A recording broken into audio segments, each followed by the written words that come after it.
Good morning students. आज हम hornbill की third poem the voice of rain जो कि वॉल्ट विटमन के द्वारा लिखी गई है को लाइन टू लाइन रीड करेंगे। तो इस पोइम को स्टार्ट करने से पहले मैं आपको बता दूं कि बेसिकली यह जो पोइम है वाटर साइकिल को पोइटिक वे में समझाने की कोशिश की गई है, यानी कि वाटर साइकिल के द्वारा इस पोइम को एक्सप्लेन किया गया है। इस पोइम की समरी मैं आपको पहले करवा चुकी हूँ और मैं उम्मीद करती हूँ कि आपने वो जो समरी है अच्छे से लर्न भी कर लिया होगा और उसको अपनी नोटबुक में राइट भी कर लिया होगा। तो आज हम इस पोइम को लाइन टू लाइन करेंगे। तो सबसे पहले मैं इस पोइम की आपको वर्ड मीनिंग क्लियर कर देती हूँ। एंड हु आर्ट दाओ, आर्ट का मतलब यहाँ पर आर से है, दाओ का मतलब you.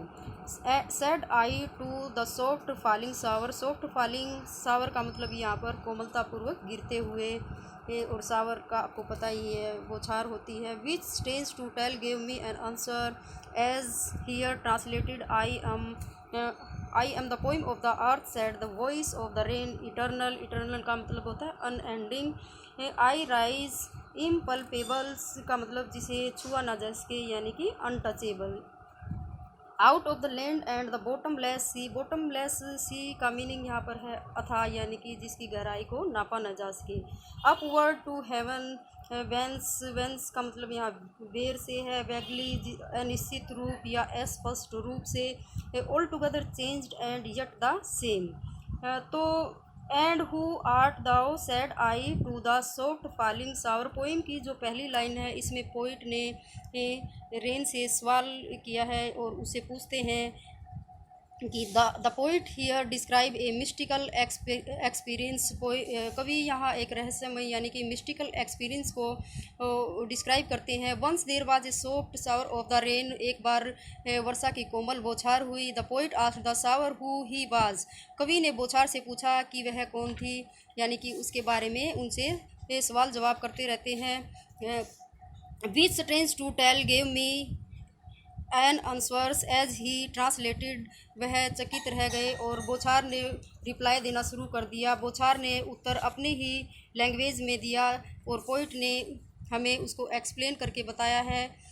I am the poem of the earth said the voice of the rain, और वह वर्षा ने कहा कि वह अर्थ की कविता थी, वह इसे वर्षा की ही आवाज़ कहते हैं। Eternal I he rise impalpables out of the land and the bottomless sea, इसने कहा कि यह निरंतर रूप से धरती और अथाह सागर में से पैदा होती रहती है। कोई भी इसे महसूस यानी कि उसे फील या उसको टच नहीं कर सकता जब यह पैदा होती रहती थी, यानी कि वह अगोचर है। Upward to heaven whence vaguely formed altogether changed and yet the same, यह ऊपर आकाश की तरफ उठती रहती है, वहाँ एक अनिश्चित सा रूप धारण कर लेती है जो उस रूप से बिल्कुल अलग होता है जिस रूप में उसने जन्म लिया है, किंतु यह अपनी प्रकृति या रचना में वैसी ही बनी ही रहती है। केवल उसका रूप बदलता रहता है, न कि उसका तत्व।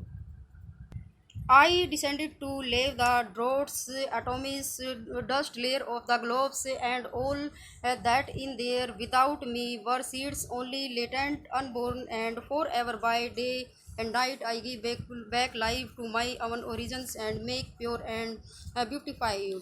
तो इसमें डिसेंड का मतलब होता है नीचे से आना, लेव का मतलब होता है वॉश करना यानी कि धोना या धीरे से बहना। अटोमिस का मतलब होता है सूक्ष्म कण। ड्रोट का मतलब होता है सूखा, और ग्लोब होता है अर्थ। लेटेंट का मतलब होता है हिडन यानी कि छिपा हुआ। ओरिजिन का मतलब होता है आरंभ करना यानी कि उसको स्टार्ट करना। तो हम अब इसको लाइन से रीड करते हैं। I descend to lave the drouth atomies dust layer of the globe. अब the rain tells the poet that it comes down from the sky to bathe the earth's dry lands tiny particles and layers of dust. वर्षा poet को बताती है कि यह अर्थ की सूखी हुई जगहों, उसके छोटे छोटे कणों और धूल की तहों को नहलाने के लिए आकाश के नीचे से आती है। And all that in them without me were seeds only latent unborn. Latent का मीनिंग मैंने आपको यहाँ बताया था कि छिपा हुआ यानी कि हिडन। तो यह उन सभी चीज़ों को नहला देती है जो उसके बिना मात्र बीजों के रूप में पड़ी रहती है। वर्षा के बिना वे कभी नए जीवन के रूप में अंकुरित नहीं हो सकती थी। वे अजल में ही पड़ी रहती थी। And forever by day and night I give back life to my own origins. वर्षा कहती है यानी कि रेन कहती है कि वह धरती को निरंतर जीवन वापस देती रहती है जहाँ से उसका जन्म हुआ है। And make pure and beautify it, यह अर्थ को शुद्ध और सुंदर बना देती है यानी कि उसको सुंदर बनाती रहती है। हमारी लास्ट लाइन है, for song issuing from its birth place after fulfilment wandering recked and unrecked duly with love returns.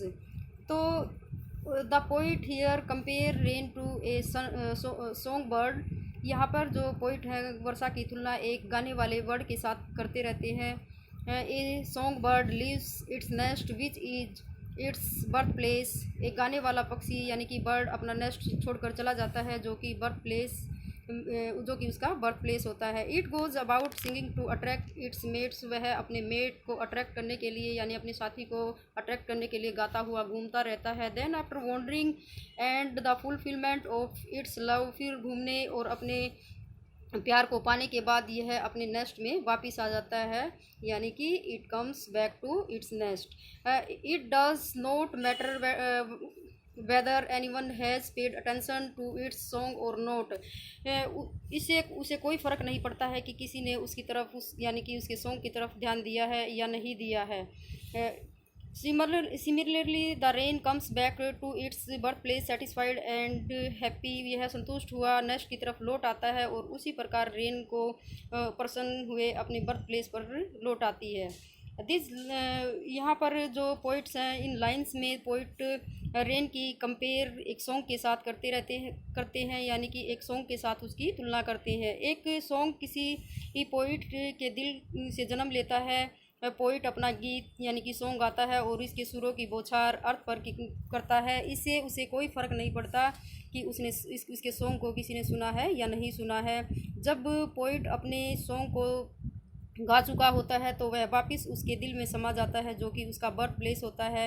Rain भी इसी पोइट के भांति उसके सॉन्ग की तरह ही बार बार उठती रहती हैं, तब कवि के दिल को प्रसन्न और पवित्र बनाए रखता है। यानी कि जो रेन है उस रेन की भांति ही गीत भी बार बार उठते रहते हैं और पोइट के दिल को खुश यानी कि उसको पवित्र करते रहते हैं।